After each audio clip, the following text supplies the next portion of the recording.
I forgot there's a mute button somewhere. The early rounds are always the best, kidding. though, right? Yeah. They are. I mean, they're for just kind of drama. Yeah. A lot of Yeah, upsets. like I mean, nobody wants to see all the number one seeds make it Right. through. You need a 15th or 16th seed. I watched Richmond beat Iowa today. They were number 12 and they took out Iowa number 5. I was like, nice. So Yeah, already got some bracket busters going. I won't forget Richmond was the first 15 seed to take out a number 2 Syracuse. Yeah. Because Syracuse is always my team. I forget what year that was. Probably 90s. Well, if you remember, like it was probably about 20 years ago, Gonzaga was like, last into the tournament kind of thing, and they went on a big sort of Cinderella run, and they've been strong ever since, right? Yeah, now they're always top seeds. But weren't they a number 1 seed that got upset by a 16? Oh, could be. I think the tables got turned on them there once. Yeah. I don't know if it was. I do remember there was at least one 16 seed upset over a 1. There was. I didn't think that had ever happened, but maybe it was. Decade ago or something. But I will say it is St. Peter's, and it is okay. And Kentucky is up 62-60 with 5 minutes to go in the game. Wow. Wow. That's a 15-2. Coach Carroll pushing them right away. Can you guys hear me? No, we can. Yes, now we Yeah. can. Okay. It's this. Yep. Good. Yep. Whatever you did, it works. MJ, how's everybody sound? Well, I think. Oh, hey, okay, we're but live. Hold on. We we're are live. Yes. So, hey, sorry. Yeah. So, if you're joining us and still watching us, God forbid, this is Stormfront Freaks podcast, but Stormfront Freaks Raw. We call it Raw because you're watching the recording of our audio podcast. This is episode 153. We've got Beau Cole on tonight. But anyway, so if you happen to be joining us live, if you're one of our Patreon members and you've got live access to watch our recording, I know we got Curtis in the studio, and then all of our VIPs are here again tonight. We got Dan and Garrett and Angela. But if you happen to be watching live, feel free to jump in the chat on YouTube and chat with us. If you're watching the stream after the fact, you can listen. So this is Raw. We call it Raw because it's the recording, right? We're going to edit. MJ is going to have to edit a lot of shit out. You won't hear that riveting NCAA talk on the final podcast. That's true. Right. So if you'd rather just listen to the edited audio version, we always typically edit that and upload it the weekend after our recording. We usually record Thursday nights. So you can do that, or watch the raw version because you never know what's going to be done or said. Raw version. Oh, wait now. Whoa! I can tell this is good. I'm going to get my edit list ready. Oh, wow! Going downhill fast. Okay, so audio. How's everybody's audio, MJ? Well, nobody else has talked hardly, so I don't know. Can you guys hear me okay on my headset? I was too busy watching Maz primp himself. I was primping while watching you primp. So I was a primper. Nobody's as loud as you, Phil. But am I too loud so far? No. Yep. I can be louder. Yeah, I can be louder. Lean into it when you casual. Lean into it when you talk. Serena, you have like the best broadcast. That means so much. And that's out of the blue. Just thought I'd toss Okay. it in there just to stop everything to a screeching halt. I've had much weirder compliments, so that's a really nice one. I appreciate that. All right. I got a whole list of them. All right, so everybody, Beau, everybody. You all. So here's what we're going to do. I am going to do a quick teaser opening, and then we'll come back and do the official opening.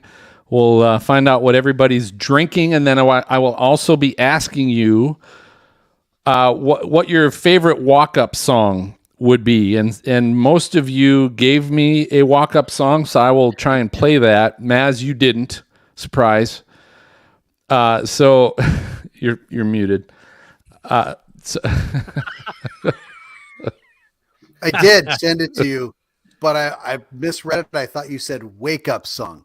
And so I'm like, what the heck do I wake up to every morning? So mine's going to be totally It's wrong. Raining Men. When did you send it? There you go. I texted it to you Oh, on your actual phone. well then okay, I missed it. Then you'll have to tell. Then you'll have to think of a walk up song, like you're introduced baseball player, or you're coming in from the bullpen, or you're whatever. Maz, have you been into the green beer already? Says Curtis. Oh my gosh, no, my drink is. He's got a green aura going on. He does. Yeah, he does have a green aura. He does. I see green. All right, so we'll go around, find out what everybody's drinking, get their walk-up song. I might use that in the future as well. I don't know. And then Maz, you can introduce Beau. You got that information? Yeah, almost gone. I can't even see my drink. Dang. Okay, that's not what I asked, but you got Beau's information, right? Yes, I do. Beau's Okay. like, crap, can I have somebody else intro me? Someone else introduce me. All right, and then I don't know. We'll go 20 minutes or so with questions for Beau. If we make it that far. I will jump in and do a quick little plug before we go to break, and then we'll reconnoiter from there. Okay. All right, VIPs. We'll see you back at the break. You'll be VIPing. See ya. VIPing. Okay. So here we go. I'm going to do the quick teaser. Coming in, 3, 2. Hey, Storm Freaks, it's Phil. We're celebrating National Weather Podcast Month with tonight's guest, meteorologist Beau Cole of Beau Knows Weather. We're also sharing #WeatherFools, WX Resources, and a new segment, Storm Chasing Games Gone Wild. It's all on the Stormfront Freaks podcast, episode 153. That's kind of lame. That was No, it wasn't lame. Is it We're all going right? to go with that one. We're going Keep it. with that. Okay. I'm trying to do, I want to come up with hey, live from New York, it's Saturday night. Do something like taken. that, but I liked it. I really liked it, Phil. Cold open sketch. okay. All right. Is Phil giving me the finger? You guys ready? You're number one. All right, coming in. 3, 2. Hey, welcome everybody to the most entertaining weather podcast. This is the award-winning Stormfront Freaks podcast. Thanks to our Patreon members that support the show, including those joining us live tonight on the stream, and our VIPs that are right now back in the green room. I know I see Curtis is in our chat tonight, and of course our VIPs are all here, Garrett and Angela and Dan. We certainly would love for you to join our team as well. Just go to patreon.com/Stormfront Freaks, and you can be live in the chat or on the show with our guest every episode. But let's find out who is here tonight. So as always, we're going to kind of find out what everybody's drinking. It's always happy hour. It's a great way to introduce who is here and introduce the fact that we're a fun-loving weather show and that drinks. And you guys may remember, we've had comments in Apple Podcasts that said, "Is this a drinking podcast?" ? That was their review of the show, and we just responded, "Yes, it is Correct." So here's what we're gonna do. We're gonna find out tonight, obviously, what everyone's drinking, as we always do. But I'm gonna ask our co-host another question. I want to know what their favorite walk-up song would be, and some of them have already given me them. So I'm gonna play them while we get to them. But I'm gonna start with Mark MJ Johnson, who is our producer and Skywarden coordinator up in Minnesota. MJ, what are you drinking tonight? All right. Well, I had a Shamrock Shake earlier, but I now have in honor of St. Patrick's Day, a Smithwick's Red Ale, which is brewed by the Guinness Company. Wow, very festive. Very, very festive. All right, this one's gonna be a hard one. Serena, you told me to fast forward to like a minute into it or something like that. So this is Serena's So Serena Arnold, our former meteorologist at the Mount Washington Observatory. You're on fire. Is this because you're a redhead? We can't hear you. Are you muted or what? No, we lost you. All right, let's make an edit at 10. All right. 15. Jeez. Hey, Beau. Yep. Nothing. Having second thoughts? No. We can I could read lips though. on that one, I We believe. got that. Do it in All right. sign language. Oh wait, it says she's muted. Now it though. says- now you're now muted, it's so showing now- you're muted. Oh, Now okay. talk. Dang. No. Maybe that is it. Hmm. Check your Go. settings. Are you down by your settings? Did you check your settings? Your settings, audio. See what your input is. 153 episodes. Nothing. Nope. So if you have to, just I would say reboot. Hey, Phil, is it possible you can bring back that energy that you had off the top? That's right. Still nothing. No. Which energy was that? Excuse me. Hey, All right. hey, listen, Maz, after you introduce Beau, I actually have a question for Beau at some point. So if there's any way that I can... Well, that's Yeah, your job you as go a first. co-host. It's a You're supposed co-host. to ask You can questions. ask questions. That's right. Can I know, ask I'm a just saying, question? like... I just... No questions are off limits for me. Oh wow! Oh, All right. that's good. I Good to mean, know. Mhm. Boom, chicka, With- You know, I did some deep research, Beau. You better be careful about asking or saying that. Google is an interesting place. I hear you. Carrot. From the green room. She just gave the Macho Man finger whirl. She's going off the top rope with the elbow on her computer.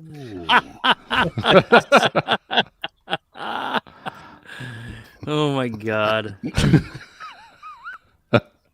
You want to know what mine? It's too late, isn't That's it? It's good. too late. Sure. Tell me what it is. She's not back yet. Chumbawamba, I get knocked down, but I get up again. Oh, sure. yeah. All Sure. right. Yeah. Hold on. Okay. Chumba. I just type in Chumba. It shows up. That's Yep. doesn't take much. Of all the Chumba songs, that one's my favorite Chumba song. It's either that or Pink Panther. Oh, that's got a tough opening though. You got to go about. I You got to go just a little bit further. I in. know. I can't do that. Oh, I for just got to crying play it. out loud. It's got to. Hold on. Just move in like 30 seconds. Just so you guys know, I made it real easy for Phil. You I did. hate you. Yeah. Yep. So I did Mine was- MJ and Mine was I- easy too. I realized who I was dealing with, so I had to like keep it super. excuse me. Ooh. MJ, you got I really a got something in my eyes. what's the dude with Johnny Carson? The Ed McMahon. Ed You got a little Ed McMahon. Mc- you got a little Ed McMahon thing going on. Oh. Yeah. You are correct, sir. I know Beau is like, what the heck? Yeah. I can't even. I haven't even started. All right, yet. Serena's back. What the hell? There Sorry, you go. guys. We I got don't know you what the now. I don't know what the deal is. What is it? Well, you're back. That's good. Tub thumping. Phil's deep in thought. Hold on. Oh, I might You just have said tub thumping, so that's exciting. it. I'm like thinking of Chumbawamba and Yes. Yeah. Yes. You got it. Yep. Name Oh, I one remember other those. song by Chumbawamba. Go. nobody can do it. I'm out. Yeah. I'm out. No. All right. Are you you ready to try this again? Yeah. All right. Hold on. I got to pull up your. Excuse me. This is going to be an interesting edit because there's like noise going on, and then it's going to be a stop. It's going to be a hard edit. All right. Here we go. 3, 2. All right. And then we've got Serena Arnold, our former meteorologist at the Mount Washington Observatory. Yes. She's on this- fire. I'm on fire. This is like the ultimate empowerment song. Anyway, I'm drinking a weather beer, of course, from New Belgium called Accumulation. That's good. It's a nice little hazy Nice. IPA. Yeah. It's remarkable how you always find the right beer. It is. I try really hard. I try very hard to just for the show. I do it for you guys. That's Very right. good. All right, next up we got Mark Massaro, our former on-camera meteorologist in Cincinnati. That's right. What are you drinking tonight, Maz? Well, Tough thumping.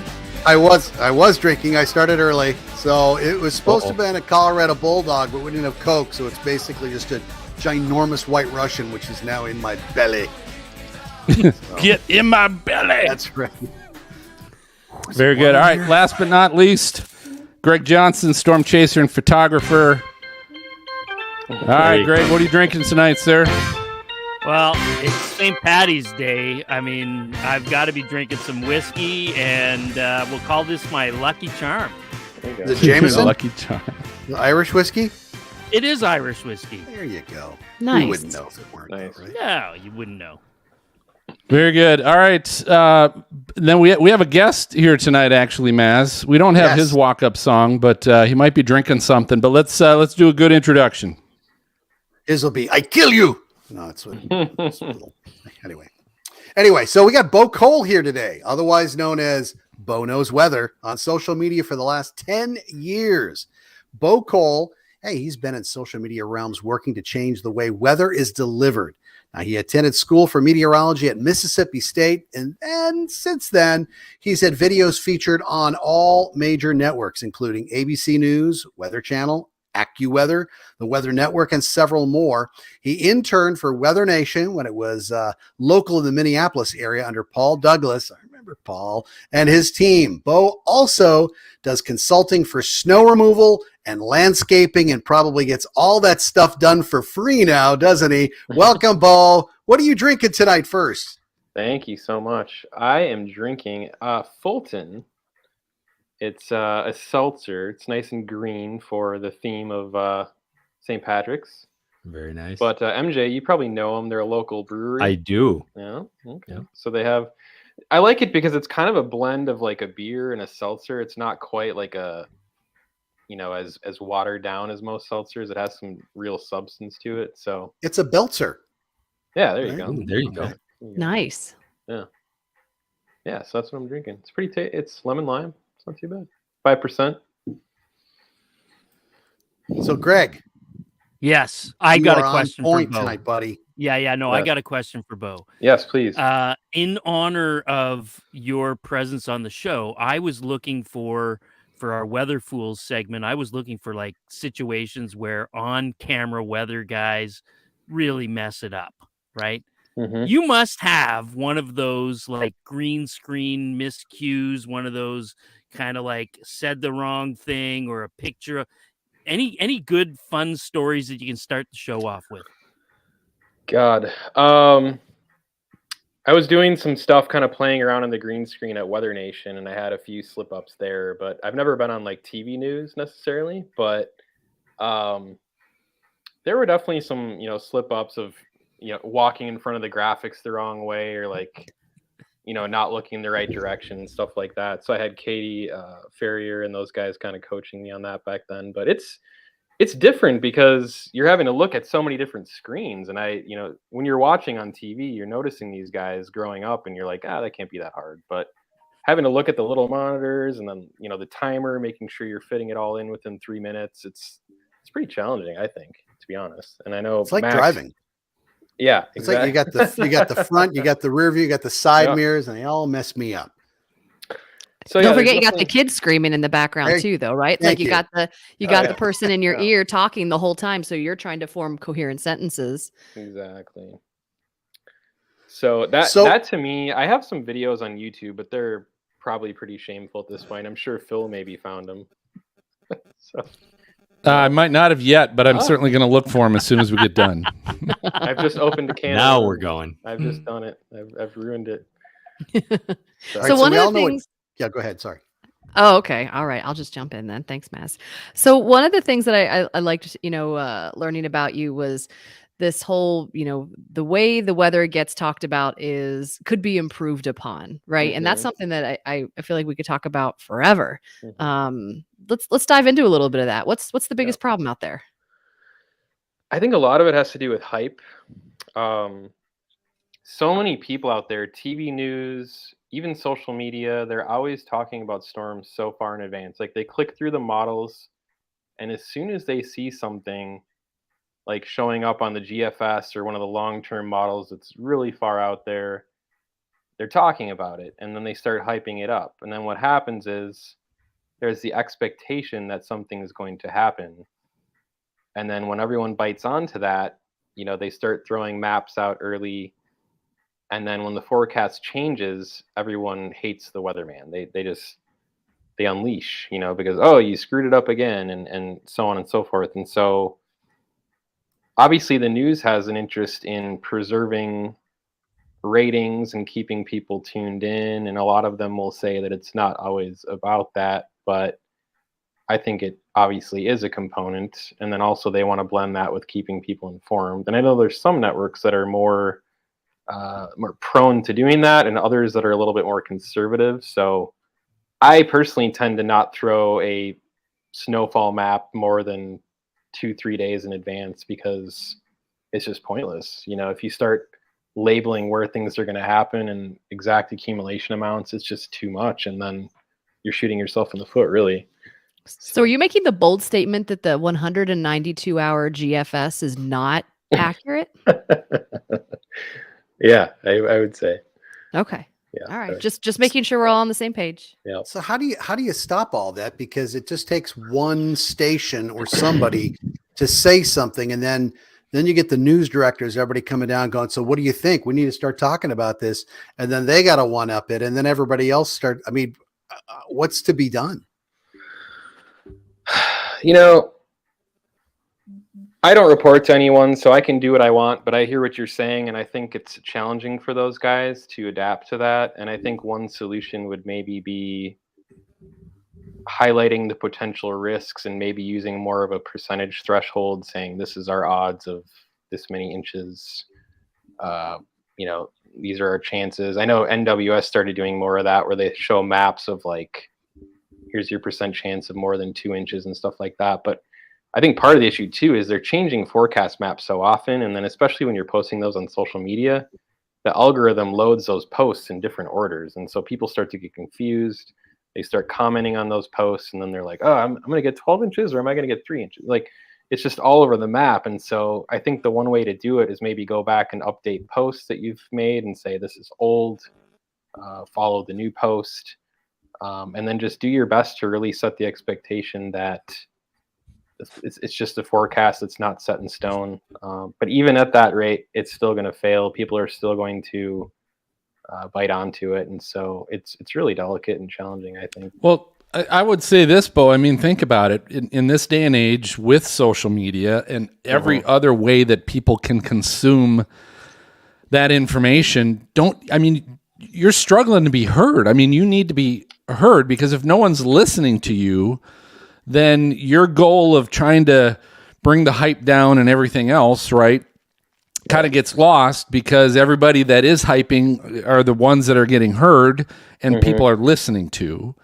So is there a secret to trying to still keep that platform of I want to reduce hype, but I need to find a way to get heard? You know, I think you have to establish a reputation and become accurate, and that's something that I've done, and I don't even know how. I just put my effort into it, and then I produce good forecasts, and people start to wait for mine. And so they say, I saw this on the news. I saw so-and-so talk about this. What do you think? I'm like, well, check back in 2 days. You know, I'll have an idea then.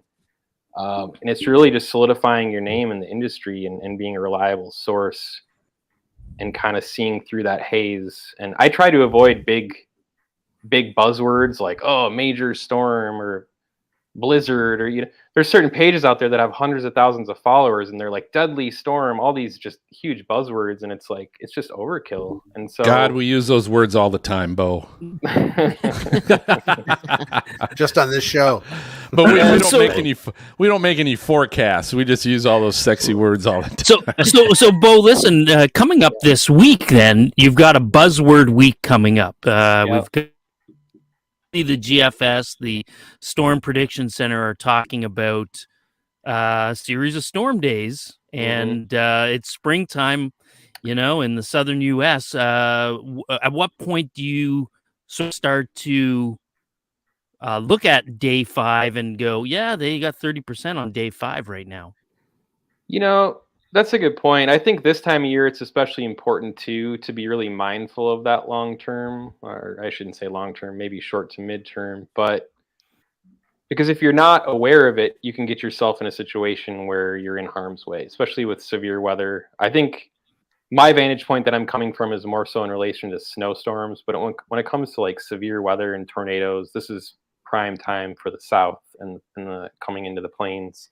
And so it's important to keep an eye on that, not necessarily get people scared, but keep people aware and highlight that potential, because as you know, we're entering that period of the year where it's chase season and everyone's really all over the place. So I think it's important to highlight the potential risk and assure people that they just need to stay tuned to the forecasts and have a backup source for information and, cell phone apps with alerts, a weather radio, things like that. Because as soon as you become, complacent and just not really paying attention, you can get yourself in trouble, especially if you don't know what you're looking at, you don't know what to look out for. And a lot of storms this time of year have proven that they move really fast, depending on storm motions and things like that. So it's delicate for sure, but I think there's a really fine line between hype and staying prepared, and it has to be treated very delicately with each system. So, well, I suspect that this week we're going to hear the word outbreak. You're going to hear, you'll hear all those buzzwords you talked about, but time will tell. It might turn out. Yeah, and if it does come to that, it's appropriate. It just, I think when they do it a long time, and if anything, honestly, beyond like day 3, I think is kind of pushing it. But when you start, SPC does those 3-day outlooks, and then they go out further than that, which is obviously a lot more subject to error. But when it's within like 3 days, you can start to really pin it down and say, okay, we might have an outbreak of severe weather, and I think that's enough time for people to prepare, for those conditions. And just in respect to that longer term, and this is a question for all of us, and not just Beau, but do you think it's got better over the years, like the science, the forecasting science? Is it better today than it was 20 years ago? I mean, that's the twister dream, but is it reality yet?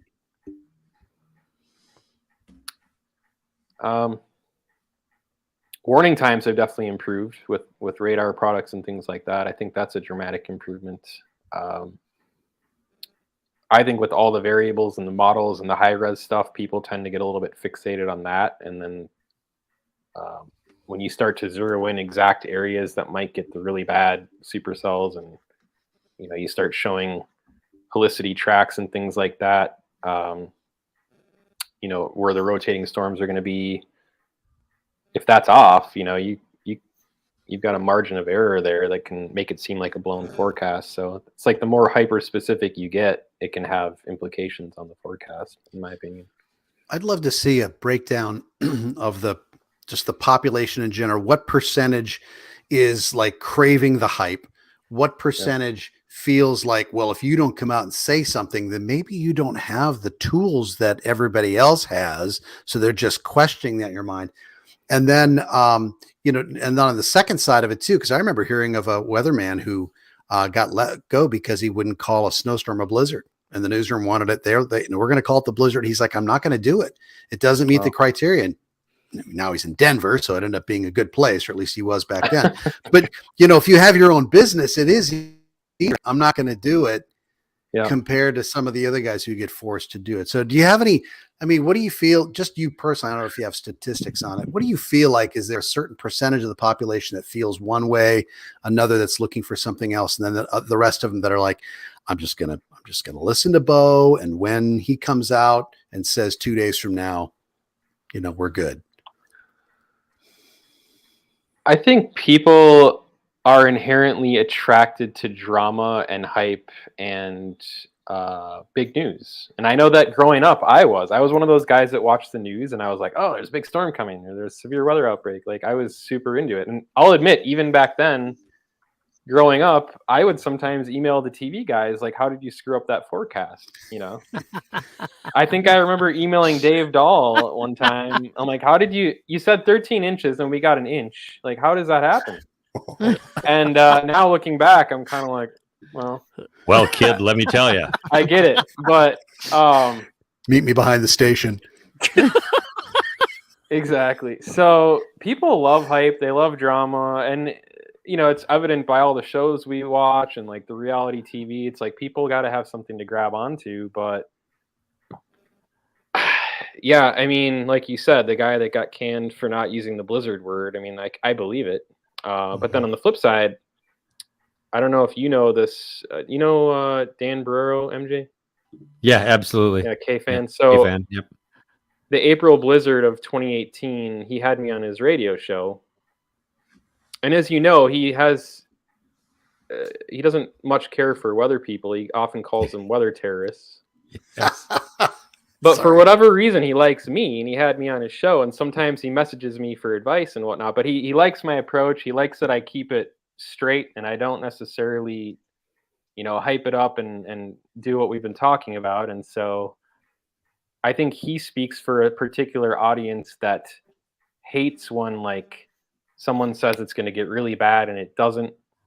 But then when it does get really bad, he wants the answers as to why. And that's why he had me on that show that time. So I think it's really, if you were to ask for a percentage base, I'd say a majority of the population likes to stay informed. They like to have info as far out as they can, even if they know, even if they say they know it's, you know, too far out, they're going to still grab onto it. A lot of people are. And then, you know, even if they're like, oh, just tell me what you think is going to happen. We know it could change. And then if it does change, they get mad. I've seen it 100,000 times. So, but it's that's a lot of times, Beau. Yeah, I've seen a lot. I mean, 10 years. Yeah. No, I'm just kidding. Well, let's go back. I want to go back a little bit, Beau, with that because a lot of people might know what Weather Nation is now, or have watched it, and just understand it as a national U.S. national weather forecasting and reporting station. But it wasn't always that, and so I guess maybe share with us a little bit of the history of Weather Nation. And Paul Douglas's involvement with that, because then and tell us kind of where you hooked in, at what point you hooked in to what Weather Nation has become now.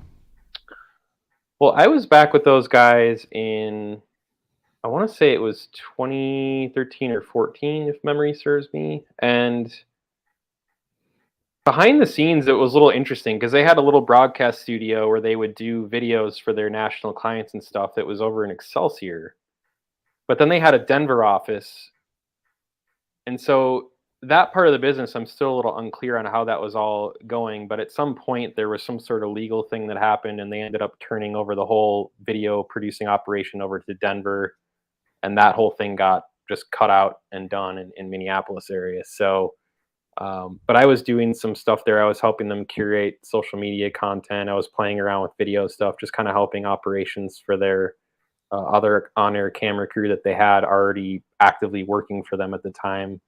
But it was really strange because like Weather Nation, like out in Denver, they owned them, but then the actual office here was called Weather Nation, but they were contracted by the home base, if you will, in Denver to produce video content for them. So it was really kind of an interesting setup they had.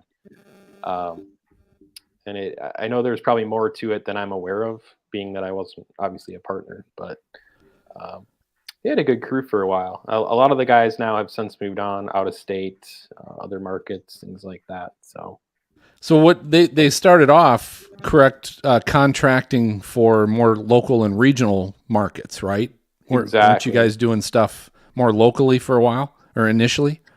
Yeah, they had a local, like they would sometimes do weather for like some of the sister stations for like NBC and stuff like that, I think, where they would have it on that, was it like 11.2 or whatever, that channel on Comcast? They ran on a lot of sub channels of some of your exactly. larger major market stations.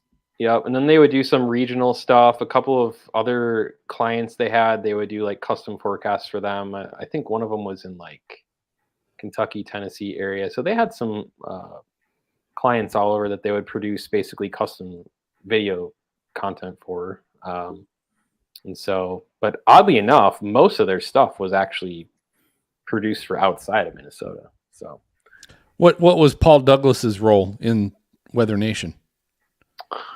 I very rarely saw him. He was there a few times, but he just ran the behind the scenes. But he always had his hand in a bunch of different pots, if you will, because he had Ham Weather. He had now he has a couple other. He has Eris Weather, which just got acquired by someone else. I forgot the name of his other operation that he started, but there's a few different things he's got going on. So he kind of had his hands on all those things. So Weather Nation was just like one small piece of the pie. And I know he had his office out of that same building. So that was kind of why we would see him more often. He's got to be doing a ton of stuff right now, because I have reached out to him and he just hasn't had the time to get back to us yet on setting up a time to come on the show. But you think it's his schedule that's making that happen? Yeah, that's right. Absolutely. And you guys asked a great question. You were talking about kind of what's changed in the last 10, 20 years. Has forecasting gotten better? And I know we're actually now expecting some thunderstorms here in Cincinnati tomorrow night, possibly coming in. And so that's kind of exciting, right? Because this is kind of the first time it's showing up. And when I look now at my atmosphere weather app, it says it's expected to start around 8 o'clock tomorrow night. So, and I'll tell you what, it's amazing what you can see, guys, on this one screen on atmosphere weather app. It's basically got a unique difference in that it shows the weather forecast around a 24-hour clock. On one screen, guys, I can see, listen to this, I can see the hourly temp, the hourly sky cover, hourly precipitation probability and intensity. I can see live radar right in the middle of the whole 24-hour clock, and I can even sync my calendar events around the outside of the 24-hour clock to tie in when the Reds game starts to see if we're going to dodge the rain. So it's pretty cool. You can sync your own personal calendar. When I started this, and you guys probably have done this already as well, but I trashed that limited phone weather app that you get automatically on your phone, that crap that you get. Because when I found atmosphere weather, this basically said, man, I can look on one screen. I don't have to swipe a bunch of stuff to find what I'm looking for. You can also find atmosphere weather in your Apple or Google store, or you can visit atmosphereweather.com for the official weather app of the Stormfront Freaks podcast. All right, hey guys, it's time for a break. Go ahead and grab a refill while you listen to this episode of Titans U Minute, and we'll be right back with Beau. I just downloaded it, actually.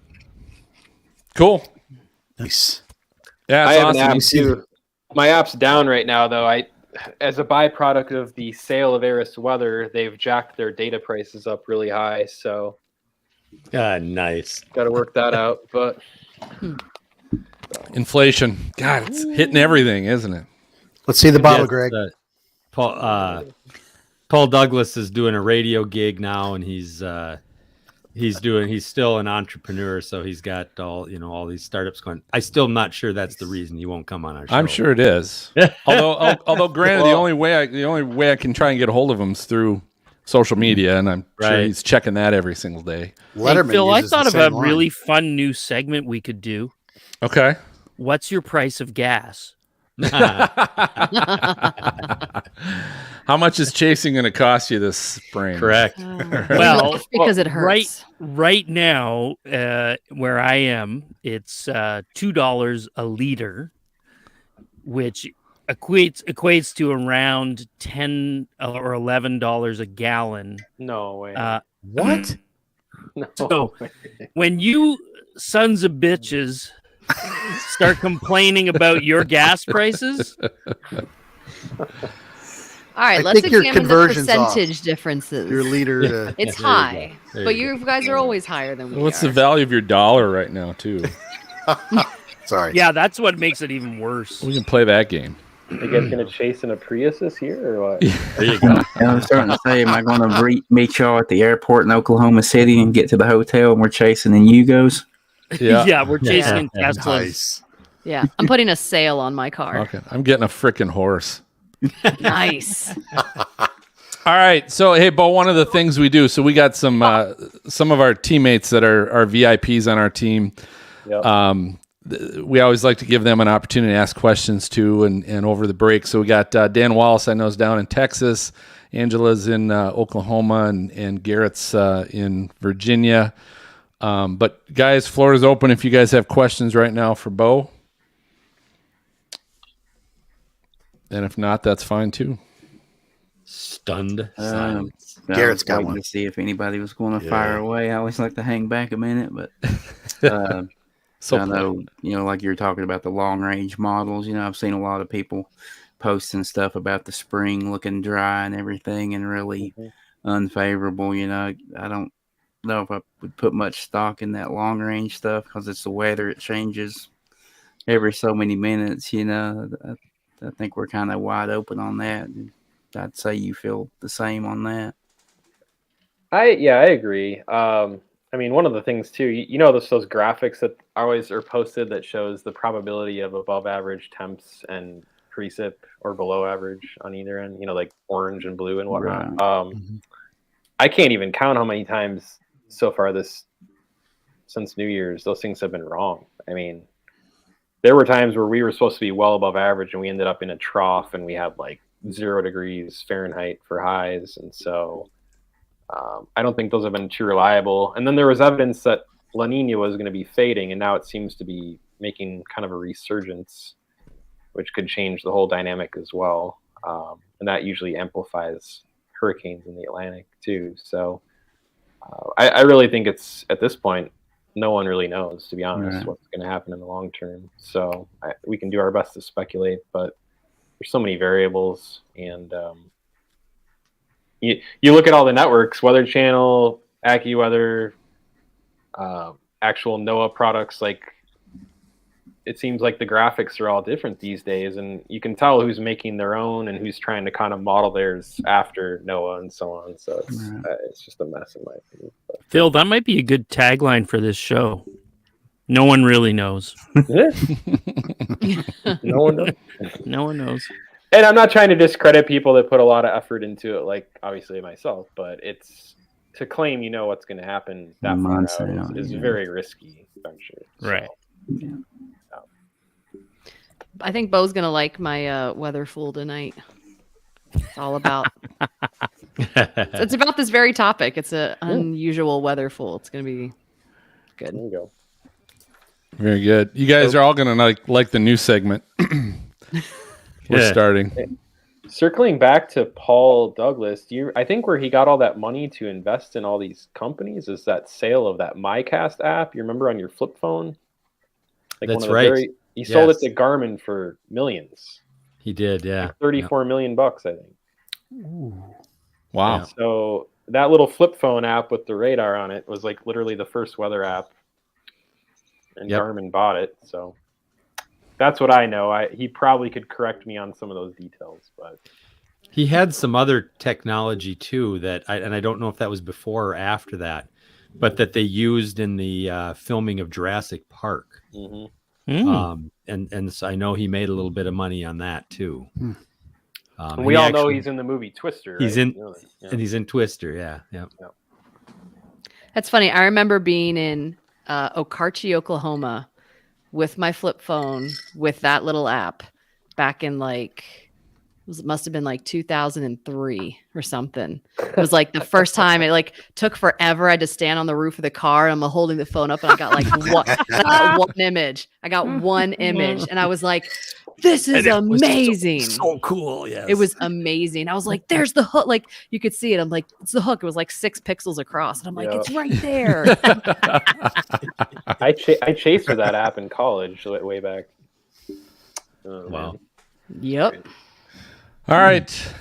Anybody else got questions right now? Dan, Angela? What are your thoughts on naming winter storms? Great question. Good question. Oh, my thoughts? Yeah. Well, I have never once heard somebody asking me, what do you think this named storm is going to do? So if that tells you that answer, I think it leads to a lot of confusion. I understand why they're doing it. They're trying to establish kind of that dominance in that realm and reference these things from that vantage point. But I think it just leads to a lot of confusion. I have never heard a single person say, what do you think,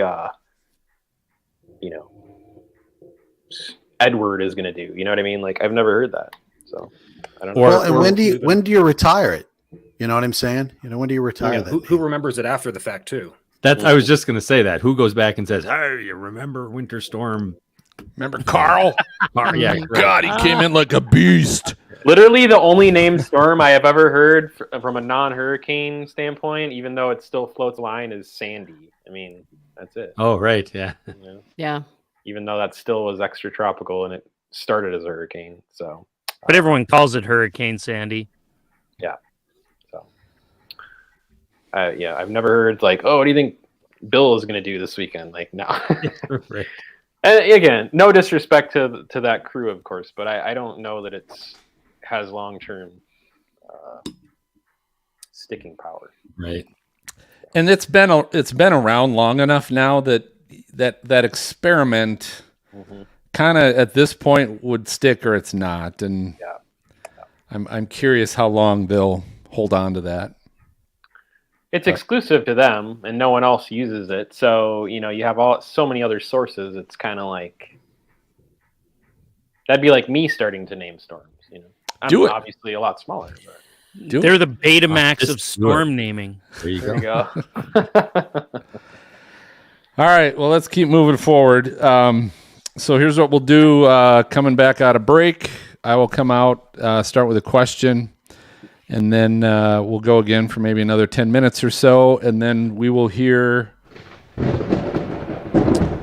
the sound time for our lightning round. So we'll play a little lightning round with Beau, and then go to our second break.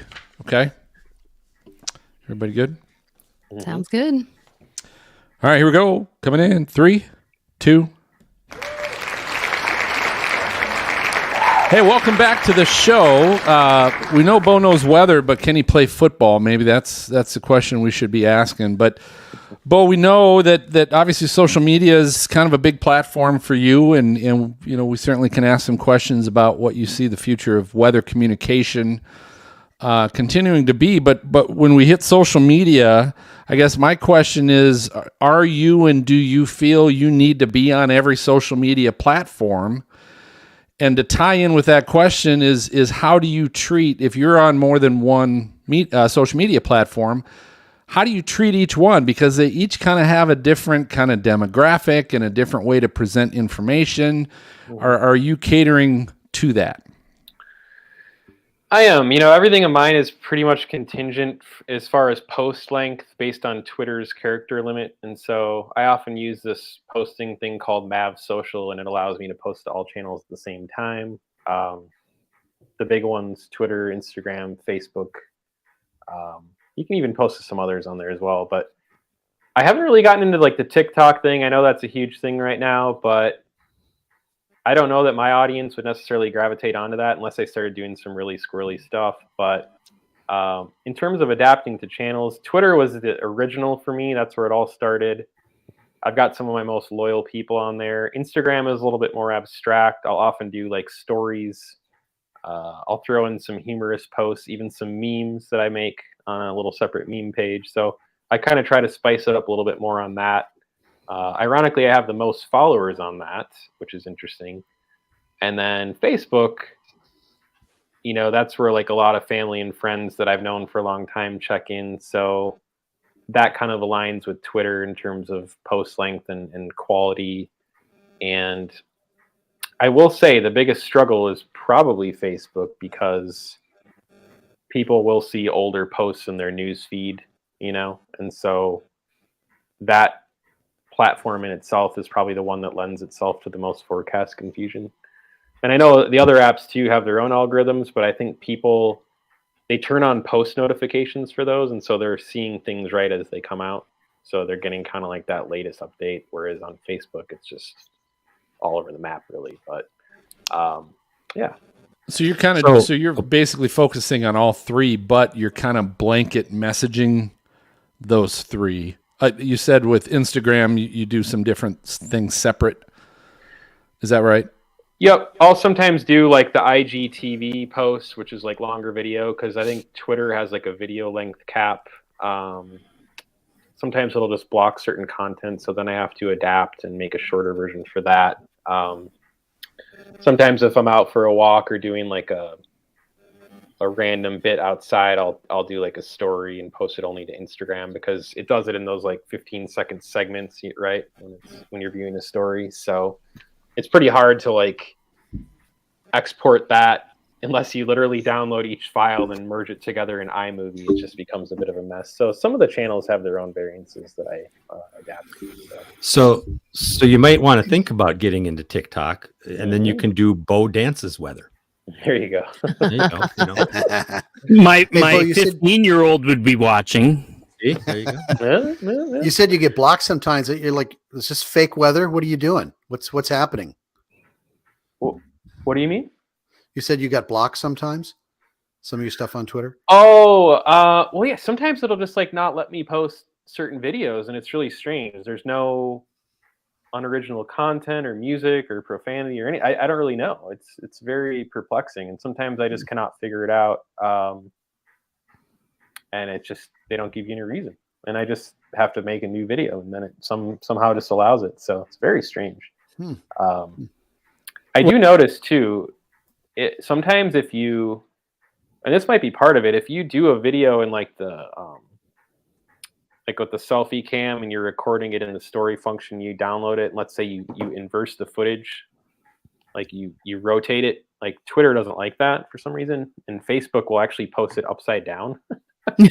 So it's really strange. It's quite, the little things you learn when you start to mess with the video. It's kind of so looking ahead, Beau, in the future, as far as communication of weather via social media, have you thought about changing things up with something? Like, have you noticed, hey, I'm just not getting a lot of response on my Facebook page from the posts I'm making? Or like, have you noticed trends going in a direction that you don't feel is the direction you're trying to go, that you're going to make changes? Or do you see new things that you want to be, whether it's TikTok or just an entirely different avenue of communication that you want to see yourself getting into?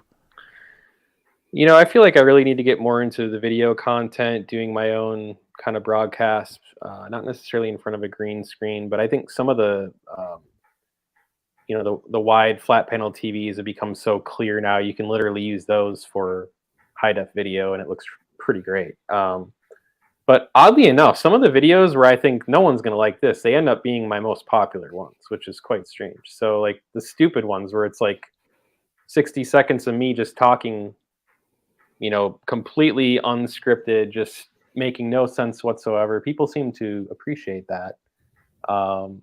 And so that kind of makes me wonder, what else do people really want? Like if I'm driving around filming a storm or, whatever the case may be. So I think the routine posts, the ones I have of like snowfall maps, the radar, GIF exports, things like that, people know to expect that, but they aren't necessarily my most popular posts, unless of course there's like a big storm coming or something. But I really think the abstract stuff is what I need to grow into this coming year, and maybe even experiment with other platforms like TikTok and see what I can do there. So I think that's going to be a big component to stay relevant. So, Oh, no, go ahead. It's coming, but there was like an 8-second delay there, so it's still a good mile away. I was worried I lost you for a second. I was gonna ask you, Boy, because we always ask our guests this, and nobody's asked it yet today. You were talking earlier about before the break about when you were younger in Minnesota and questioning like a meteorologist's forecast of snow, 1 inch versus 13 inches. So we usually ask guests, what got you interested in weather? What got you going? Yeah. Being a kid in Minnesota. Yeah. I mean, as far as I can remember, just growing up, I was really interested. This is actually a good spot to tell you this story if I have a minute or two. But growing up, I would always be glued to the windows, looking at storms, watching them with my friends. When I was at the sledding hill and we would sometimes have like thunder snow, I was just geeking out, like I'm like, oh my God, it's thundering while it's snowing, just like, and I didn't know anything about it back then. I'm like, just kind of admiring it all. I would draw like tornado pictures all the time. I even drew I'm sure my mom still has it somewhere, a radar image of like all these supercells just eating Minneapolis alive. And my mom sent it to Dave Dahl, who just retired like, what was it, 2 years ago. And so that I was like 8 years old and now I'm almost 40. So that gives you an idea. But and he autographed it, right? Nice. But Nice. So just growing up, I was obsessed with weather. And it's funny because I never went to school for it back like when I should have, right after high school, because my math skills were horrendous. But I bumped into an old high school friend at the store, REI. I was buying a Frisbee for my dog at the time. And this girl, she didn't really, like, we weren't friends really, like on an active basis, but she knew enough about me to know that I was like the weather guy.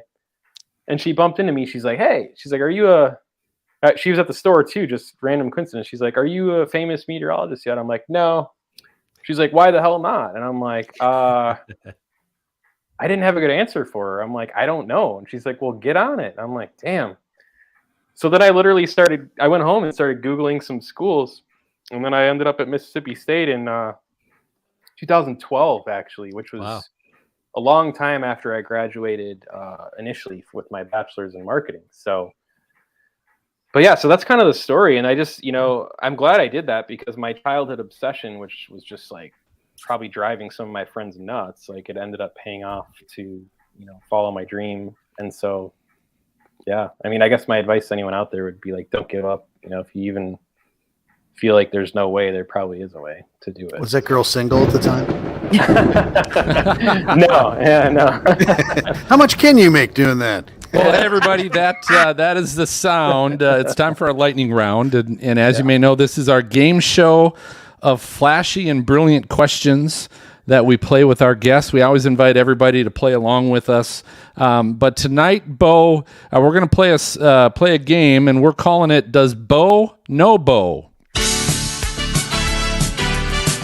All right, so does Beau know Beau? And so you're obviously blatantly stealing Beau Jackson's claim to fame.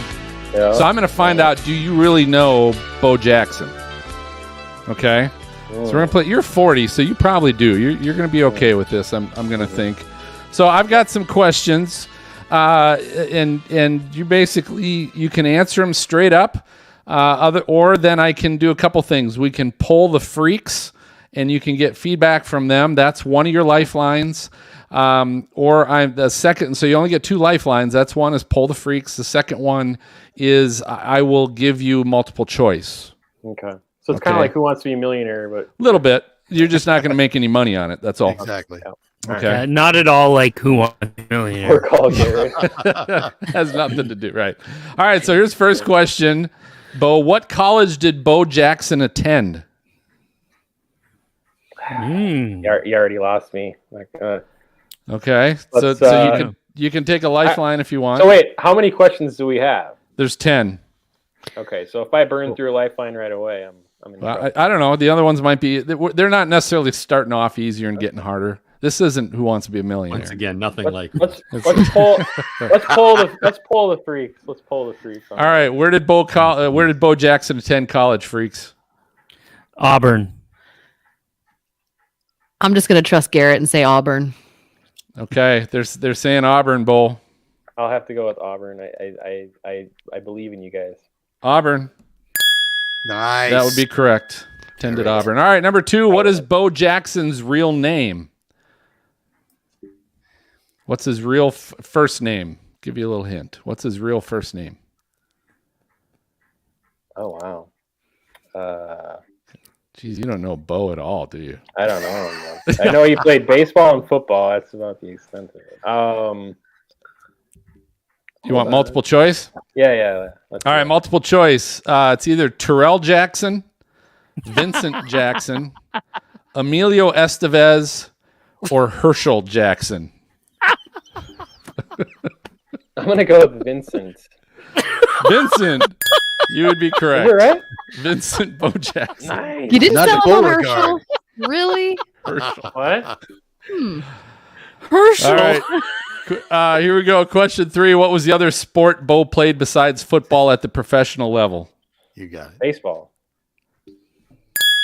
That's correct. All right. Question 4. In 1985, what college football award was given to Beau?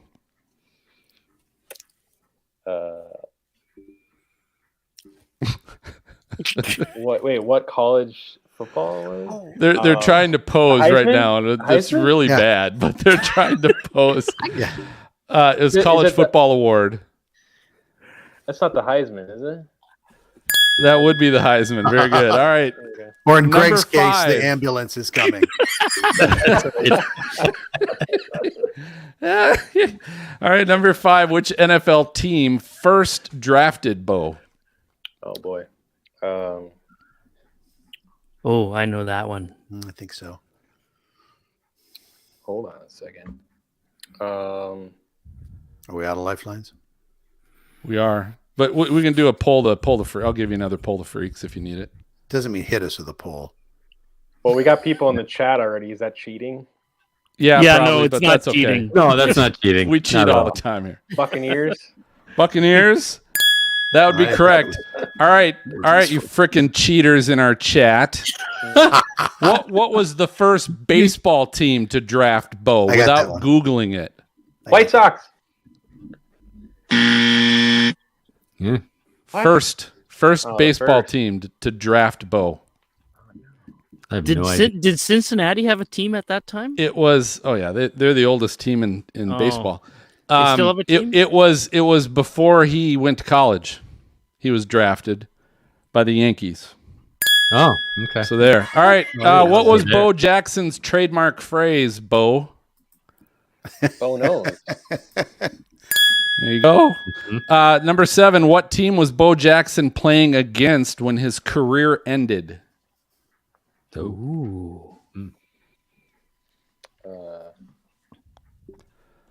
Multiple I wanna say choice. Yeah. I want to say the Patriots. Patriots. Cincinnati, Dallas, Denver, or Cleveland? Huh. I'm gonna go with Denver. No. That would be Cincinnati. Cincinnati Bengals. Wow. All right. 8. What had Beau Jackson injured to end his career? What did he injure?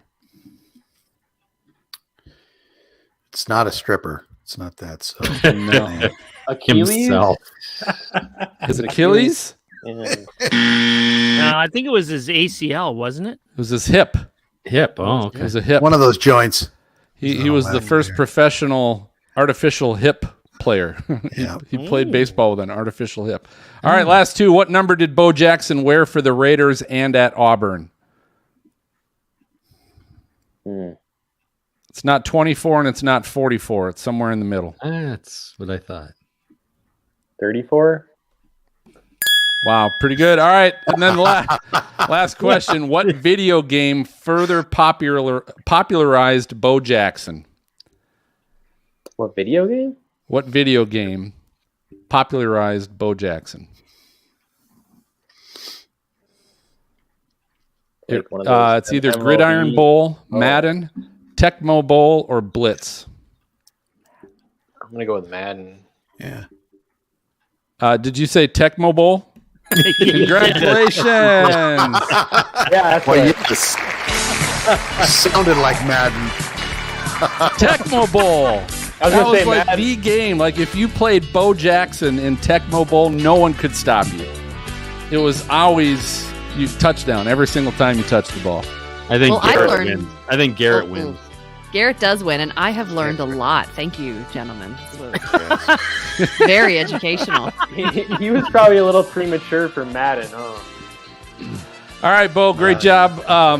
Thanks for playing along. That's always fun. But tell us, where can our listeners find you on social media? What's your tag? Beau Knows Weather. So you can find me there on Instagram and Twitter, and then Facebook is just Beau knows WX. So All right, you'll probably very good. post it on your site too in the. We will. We'll definitely have that on our show notes. Hey, our team, we're our Stormfront Freaks team. We're gearing up for our SFF storm chase in late May, and at helicity.co/SFF, they've got a huge selection of weather and storm themed T-shirts and merchandise, including Stormfront Freaks shirts and beverage containers. Just go to the exclusive site helicity.co/SFF. And you're going to earn 5% off your entire order. And while you're there, click on the Brands tab, and you'll find all your Stormfront Freaks favorites. Again, that's at helicity.co/SFF. So, hey, it's time for our final break. We got more to come, including our new segment called Storm Chasing Games Gone Wild. So it's all coming up next.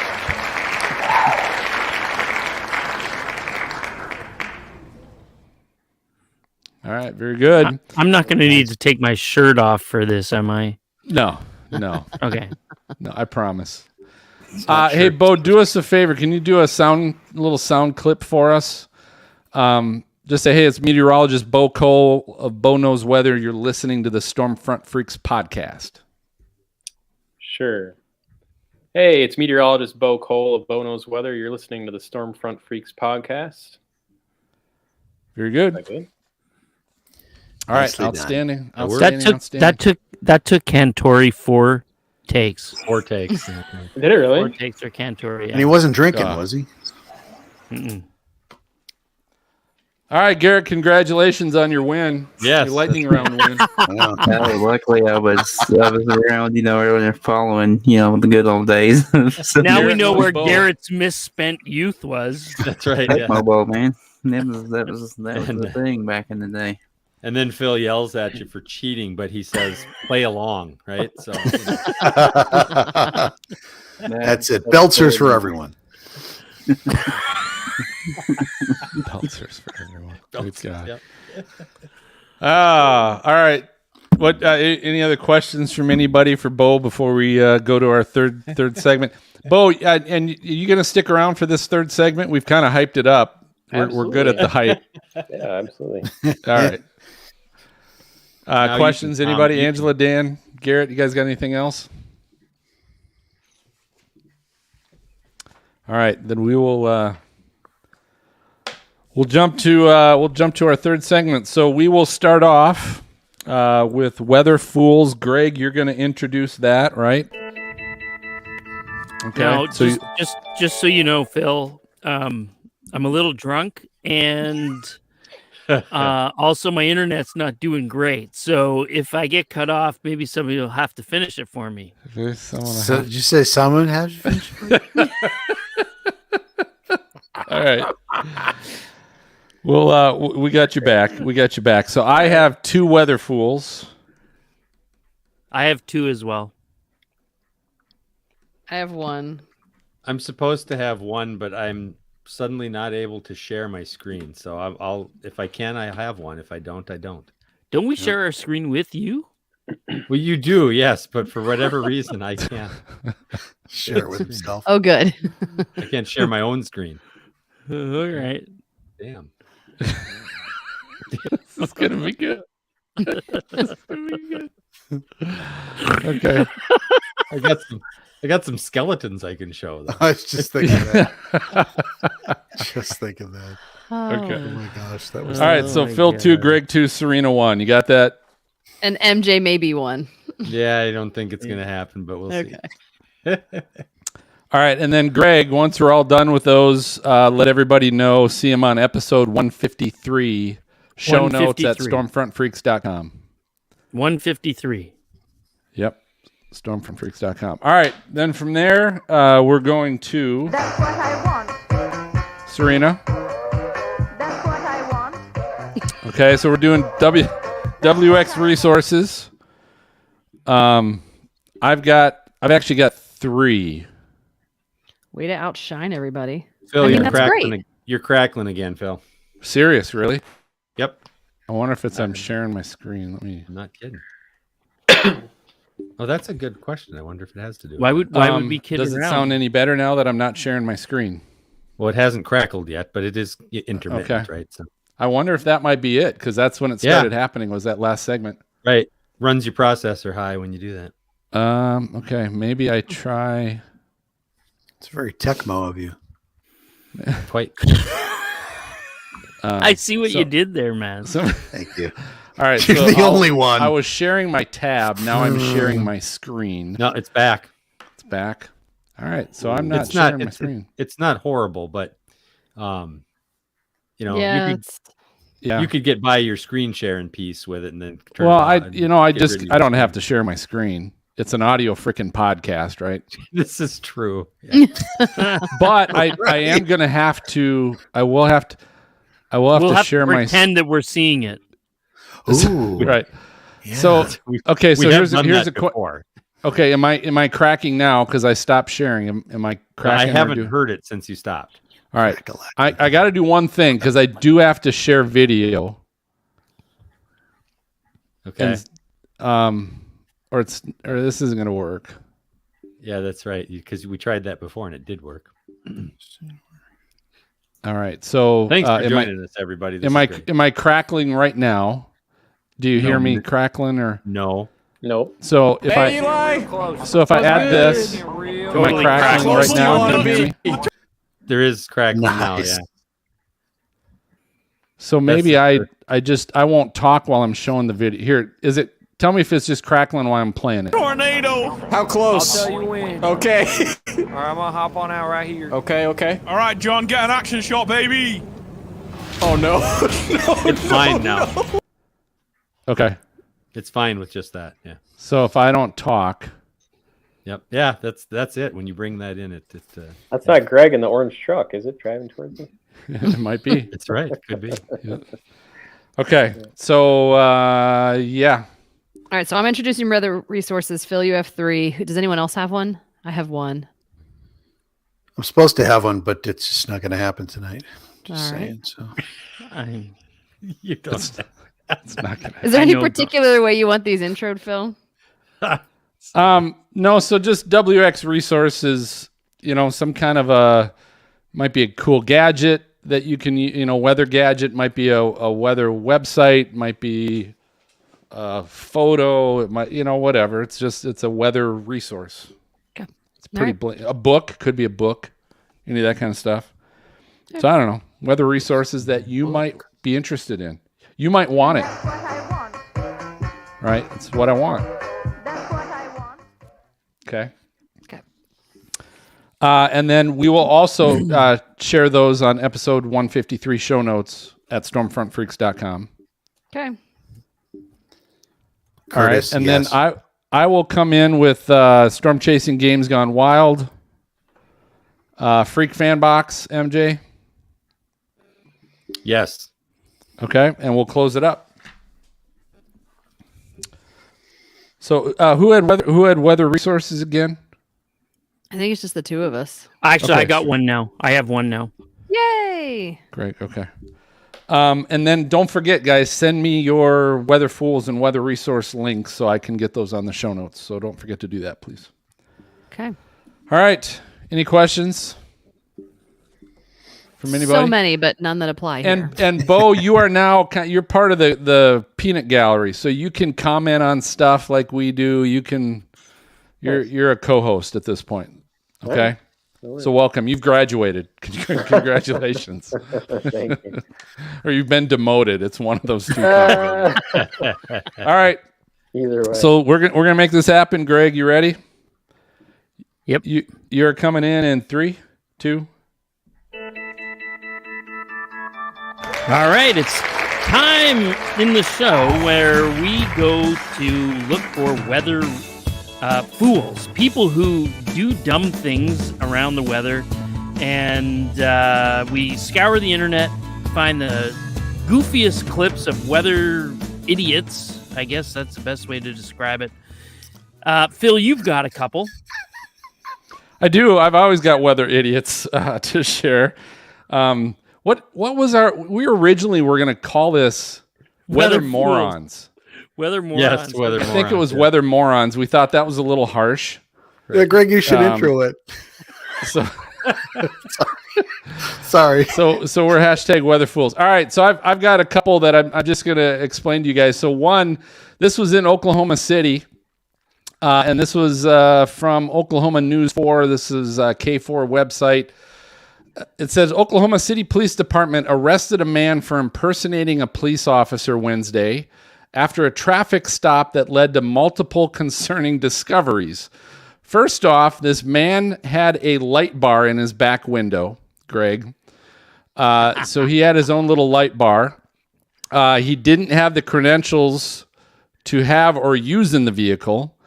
He had a dash cam in the front, a light bar in the back. Yeah.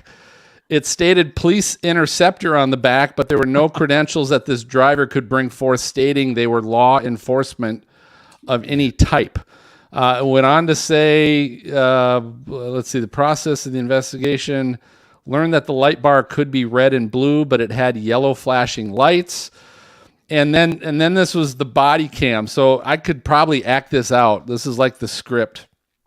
The officer asked in the body cam video, "Is this like some type of old police car?"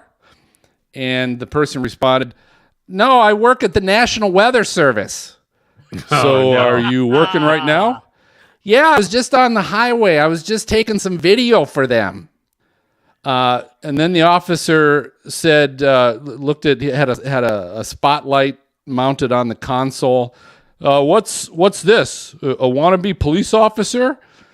And he said, "No, that's pepper spray." So basically they went on and they basically arrested him for impersonating a police officer, but it was basically a wannabe also storm chaser with yellow flashing lights, supposedly working for the National Weather Service. If you could be charged with being an idiot, that guy deserves the full extent of the law. For sure. Yeah. Phil, how did you know his voice was like that? That's that's very good. I may or may not know who the person is. I'll just no, I don't know who it is. All right. The second hashtag weather fool that I've got, and this is, unfortunately, this is a video, so I can't really share it with you, but it will be in the show notes. But what it is, there was a massive, this was from the World Meteorological Organization, and this was in southern Iran. And if you can picture in your mind, basically a bridge, a massive long bridge and road, and the flooding is so bad that there is nothing else you can see for a long ways except this one road and long bridge, and there is water just moving underneath it like you cannot believe, and it's probably only a couple feet from cresting over the road. And there are people getting out of their cars, parking their cars, walking across this bridge and road that could probably be taken out in any second because the water's flowing so fast and it's so high, and they're just like gawking at this thing. And it's actually, the video is a drone flying up above that you can see this, but it's just crazy that these people would either drive across, walk across, stop and gawk while there's this massive flow going underneath. Oh my God. It's crazy. So those are my weather fools. I wanted to say right on. And Serena, you've got one as well. I do. I have one, and this one kind of gets at the heart of what Beau was talking about earlier. And it's kind of an unusual weather fool. This is a source I found that helps to highlight additional weather fools. So there's a Twitter account called Bad Weather Takes, and they're at Bad Weather Take. And what they do is repost the really brilliant stuff that either the general public posts, such as there's a lot of stuff about us controlling the ionosphere. There's a ton about cloud seeding and chemtrails and on here and that. But what they also do a really good job of is highlighting when people throw out this craziness and the hype we were talking about earlier. So here's a graphic somebody put out talking about 10,000 joules of CAPE.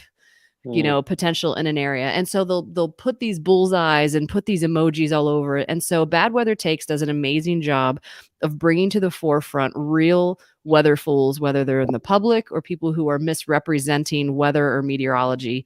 And I highly recommend it. It's amazing. That may be our best weather fool yet. Throwing them under the bus. Very, very cool. I've actually got a couple myself. This first one, Serena, comes from Florida, and there's a guy on a motorcycle with looks like a little trailer, and he blasts through the gates. This is in Florida, and as the surveillance footage moves Greg, off, where was this at? I'm sorry, where'd you say this was? This was in Florida. Okay, I think you only said it 4 times. So. Oh, I saw this. And did someone fall out? Yes. No. Well, you see, what happened is the drawbridge starts going up, and he realizes I just blew through this gate, and so watch it again here. He blows through the gate, thinking I'm going to beat this thing. The drawbridge. How he got that, I don't know. The drawbridge grows up. It does. It grows up. It does grow up. And he bails. The cyclist did not. They grow up so fast. Yeah, he was immediately regretting that. Look at the panic. Yes. Wow. Oh, so this was in Florida, Greg?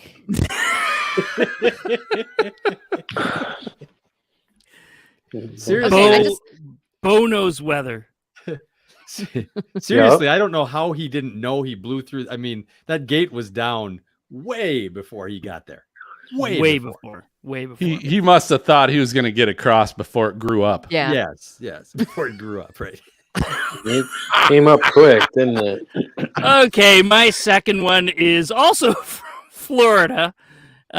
This is a water spout that moves on to land in Florida. And people will have to watch it take out the 2 people. What? Yeah, this is crazy. bad. This is really bad. In that kind of amazing sort of way.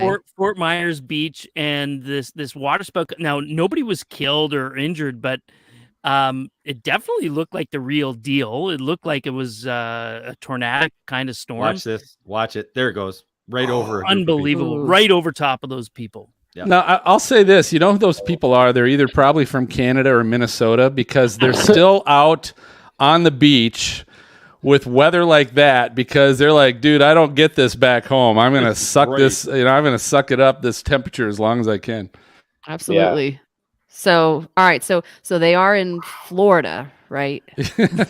That's where they are. They're in Florida. So good. Anyway, that's #WeatherFools. Check them out. Episode 153 on your podcast player for just go on to the next or stormfrontfreaks.com. That's what I want.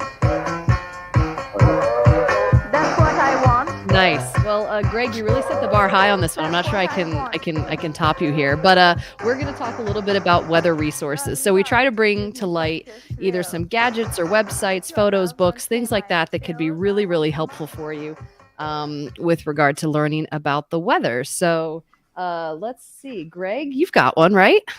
Yeah, I do actually. Right after Greg, I have one. I'm ripping the Band-Aid off. On the topic of weather and storm chasing and the gas prices, gasbuddy.com, and it's your place that you can go to find out where the cheapest gas is in your area. Let's move on to the next person. That's Serena, amazing. back to you. That's awesome. I use it. Greg, Phil, I mean. I like that. Phil, what you got for us? I hear you've got a couple. Okay, so I've got a couple. One I'm just going to tell you about is I overheard people talking about what are the best mounts, like camera mounts on their vehicle or phone mounts. And I found one a few years ago for my phone that I can mount on my dash. You don't need stickers. I don't mount it suction cups on my window. It actually uses, it's like a chip clip, like a potato chip clip kind of a thing, but it's really tight. Like it's really good, and you can mount it if you've got a dashboard that right by your speedometer, and it's got a lip to it. It'll clip right to that, and then you can put your phone on the mount. It rotates 360 degrees, flips up and down, and it's amazing because then I can also take it out of my vehicle easily, put it in another vehicle when I decide I'm going to rent one because I'm expecting to go through a hail core, and I can just attach it right to the mount on that vehicle as well. Super easy. I'll share the link on Amazon where to find that. Nice. A second WX resource I'm going to share with you is visual. So I'm going to share with you guys this is a photo I took last year. This was actually last year on my chase. This was in Kansas. So it was a cool supercell. You can see the wall cloud right there. Right above this farm field. I had pulled my vehicle kind of off into the ditch a little bit, but there is an app you can get. It's called Platoverse. I don't know or Plotaverse, maybe is how you pronounce it. Plotaverse. And it allows you to animate your photos. So what's cool about this one photo is you can go into the app and you can tell it through swipes of your finger where you want portions of your photo to move. And so what I did is I set this up so that my supercell would rotate, and the bottom wall cloud rotates a little faster than the upper part. You can see the beaver tail I got coming into the cloud. And I'm going to play this for you so you can kind of see what it looks like when you animate the photo. Wow, that's cool. Looks like a video. It's just kind of a cool way to take a photo and animate it to kind of look like what you actually saw, right? How is it moving? How is it rotating? I even, if you look at the grass up front by my car, I even had the grass moving just a little bit, like in the wind. The time lapse? No, it's a photo. It's a single shot photo, and then you can animate it, and it animates itself because you just like if you look at it long enough, you'll see the same kind of cloud come in and leave, but it moves portions of that photo in the direction you tell it to. Like again, I had the beaver tail coming in on the side and everything. Yeah. Phil's quite good at animating himself. I am. There you go. I like that door emblem. Very nice. I do too. You did really good on the right-hand side too. That's pretty impressive work. You like? Oh, thank you. Like the inflow region. Mm-hmm. All right, then the last thing I'm going to add. This is really cool. I just got this today, guys. So Greg McLaughlin, who's in Tulsa. This was a couple years ago on the show. I talked about how I was really wanting to get art, like colored pencil art. That a lot of meteorologists do, and Beau, you've maybe done this while you were studying, and you plot out the observations and different colors and stuff like that. Well, Greg McLaughlin kind of said, "Hey, I'm going to do something. I'll do something for you." And then COVID hit, and I know he went through a lot of things, but he finally created something that I'm going to share with you. This was all done by Greg with colored pencil. Nice. Isn't this amazing? Wow. That's really beautiful. That's amazing that's colored pencil. And this is a print that he did, and it's basically of you can see the cloud cover. He basically did the land underneath. He said this was designed in Oklahoma, Osage County, Osage County. Yeah. And then you can see the radar. He put the radar in on it as well, so you can see the hook. Where the tornado might be, but just amazing. And so I would encourage anybody, if you're interested in stuff like that, he said, go follow him on Twitter. He's at GregMC_WX.